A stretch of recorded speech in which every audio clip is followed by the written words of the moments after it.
ఎప్పుడో చిన్నప్పుడు కొట్టాల్సిన అమ్మ ఇప్పుడు పిలిపించి ఇస్త్రీ చీర వేసుకొని మరీ కొడుతుందిరా. రావణ్ గాడు, నీ లైఫ్ మిరకల్ రా బాబు. అమ్మకు అక్కర్లేదు, నాన్నకు గుర్తురాడు.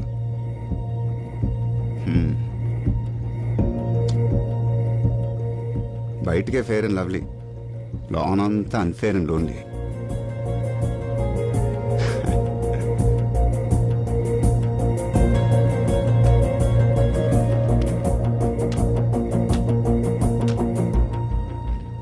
ఎలగట్లా మన బతుకులాగే.